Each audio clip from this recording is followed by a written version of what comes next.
Assalamualaikum warahmatullahi wabarakatuh. Gimana kabarnya hari ini anak-anak? Alhamdulillah, sehat ya semuanya. Nah, sekarang Ibu akan mengabsen dulu.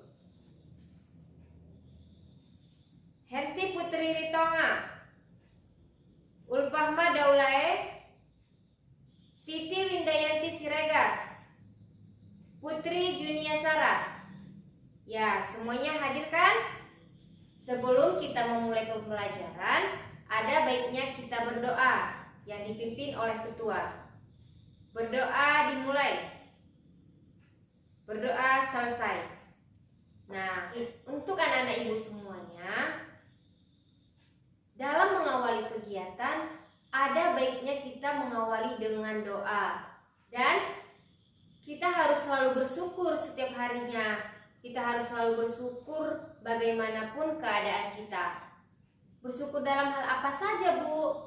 Bersyukur itu bisa saja kita masih bersyukur bisa berbicara, masih bisa makan tadi pagi, masih bisa belajar hari ini, masih bisa datang ke sekolah hari ini, dan masih banyak lagi.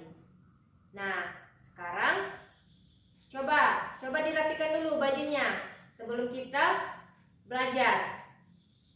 Dan lihat dulu sampah yang ada di bawah meja dan bangkunya, dibersihkan ya. Karena disiplin diri itu sangat penting. Kayaknya anak ibu kurang semangat hari ini. Nah, sekarang coba berdiri semuanya. Kita buat yel-yel kita ya. Kalau ibu bilang selamat pagi, jawabnya pagi, pagi, pagi. Terus, apa kabar hari ini? Semakin sehat, semakin kuat, semakin cerdas. Yes, yes, yes. Nah, judul kita hari ini yaitu tentang tema 6, panas dan perpindahannya, dengan subtema suhu dan kalor.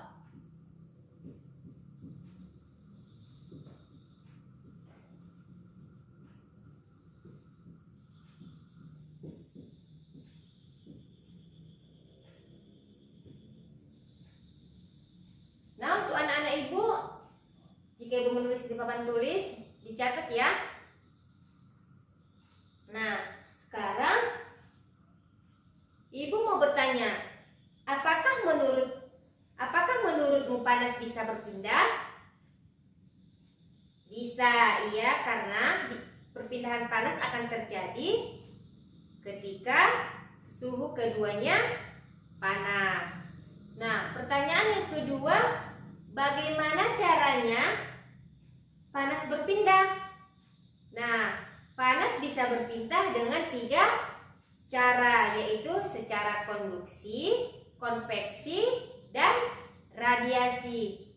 Konduksi itu apa sih, Bu?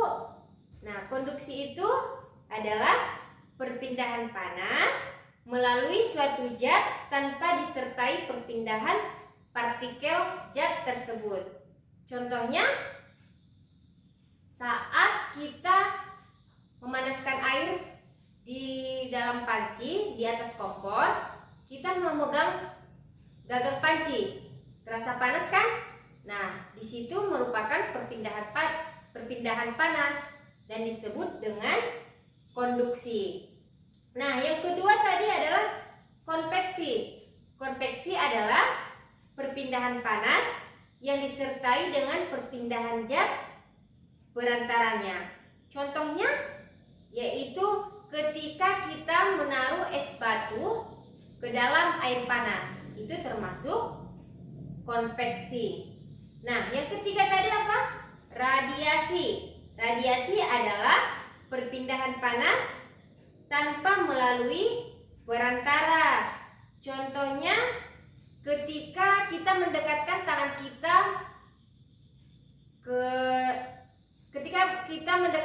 kita kepada lampu yang sedang menyala. Nah, selanjutnya kita harus mengetahui dulu tentang pengertian suhu dan kalor. di mana suhu adalah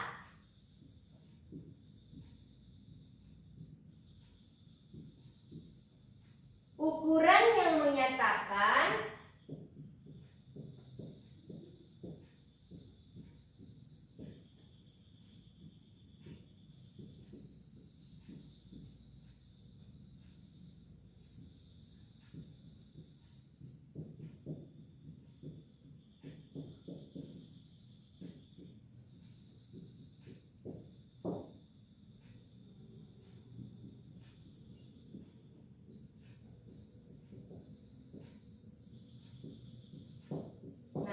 suhu tadi apa? Suhu adalah ukuran yang menyatakan energi panas tersimpan dalam suatu benda. Nah, sekarang kalor. Kalor adalah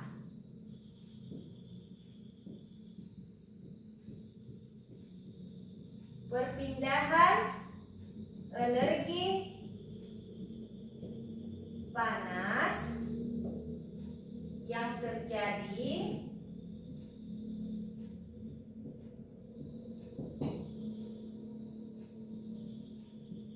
dari benda bersuhu yang lebih tinggi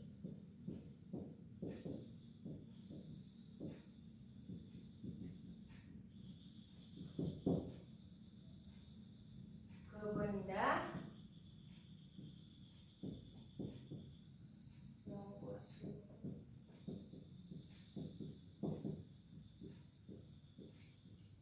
Nah, kalor adalah perpindahan energi panas yang terjadi dari benda bersuhu yang lebih tinggi ke benda yang bersuhu lebih rendah.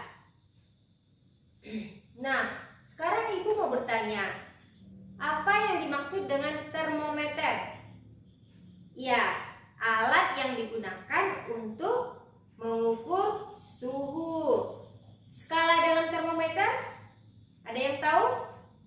Nah, skala dalam termometer itu ada 4. Yang pertama Celsius, yang dilambangkan dengan derajat Celsius. Yang kedua Reaumur.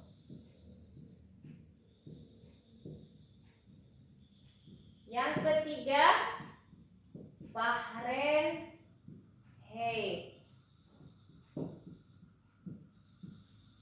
Dan yang keempat adalah Kelvin.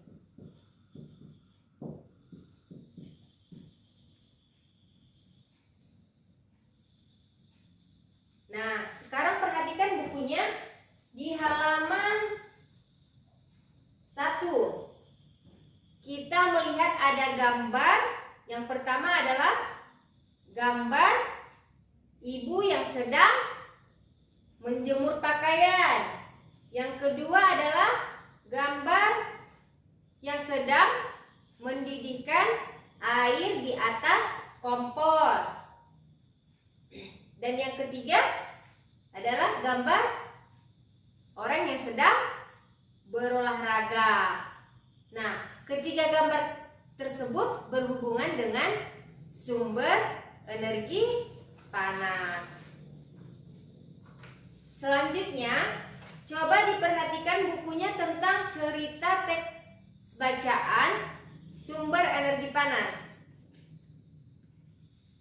Di sini kita akan membaca bacaan tentang sumber energi panas. Nah, setelah anak-anak ibu membaca sumber energi panas, coba dijawab pertanyaan yang ada di buku yang 1 sampai 6. Terus kemudian carilah kata-kata kunci yang ditemukan dalam setiap paragraf bacaan.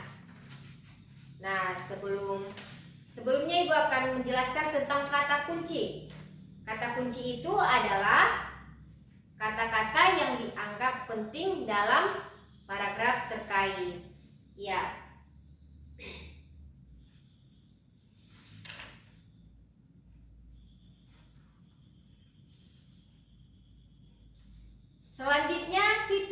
membentuk kelompok yang terdiri dari 3 sampai 4 orang ya. Nah, setelah kelompoknya terbentuk, coba perhatikan halaman 6. Di situ kita akan berdiskusi dengan kelompok kita, yaitu tentang sumber-sumber energi panas apa saja yang terjadi, yang digunakan sehari-hari dalam kehidupan kita ya. Nah, tugas per kelompoknya itu yaitu tentang mengamati bagaimana sumber energi panas matahari dapat menyebabkan perubahan-perubahan yang dengan mudah dapat kita lihat dan amati. Nah, untuk kerja kelompok yang ini, alat dan bahan yang dibutuhkan itu ada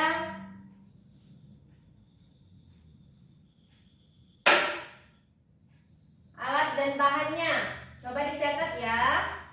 Alat dan bahan.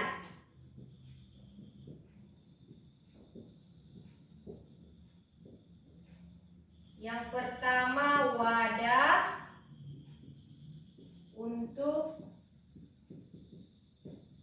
es batu. Yang kedua, ada es batu.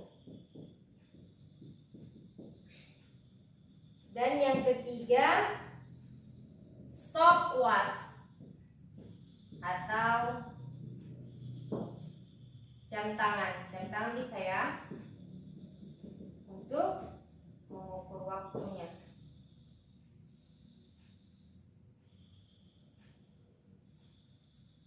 Nah, langkah-langkahnya akan Ibu bacakan, yaitu yang pertama, menyiapkan 3 wadah yang masing-masing diisi dengan 2 buah es batu. Kemudian wadah 1 diletakkan di luar kelas di bawah matahari. Wadah kedua diletakkan di atas meja di dalam kelas. Dan wadah ketiga di dalam lemari atau tempat terlindung.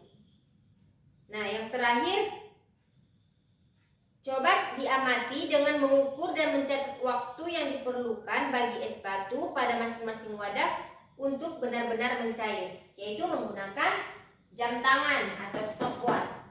Setelah selesai diamati, nanti setiap kelompok mempresentasikan hasilnya ke depan.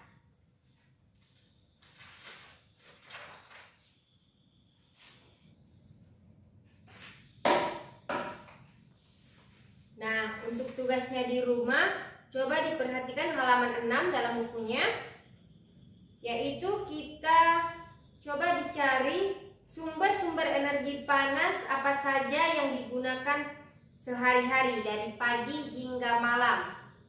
Nah, cara mengerjakannya coba dilihat tabel pada halaman 6. Nah, cara membuat laporannya ditulis dengan menggunakan tabel ya yang ada di buku. Nah, sekarang kita akan menyimpulkan pembelajaran kita hari ini. Sumber energi panas adalah benda yang dapat menghasilkan energi panas. Nah, contohnya matahari dan api. Manfaat matahari untuk makhluk hidup adalah membantu proses pembuatan makanan pada tumbuhan yang disebut dengan proses fotosintesis. Matahari juga membantu manusia seperti mengeringkan padi setelah dipanen, mengeringkan garam, mengeringkan ikan asin, bahkan untuk menjemur pakaian yang basah. Nah, untuk anak-anak ibu semuanya, kita harus menerapkan disiplin dalam diri kita. Contohnya apa, Bu? Kita tidak terlambat ke sekolah, tidak terlambat masuk kelas, terus tidak ribut di dalam kelas, menjaga kebersihan kelas. Terus apa lagi? Mengerjakan PR dan harus selalu rapi.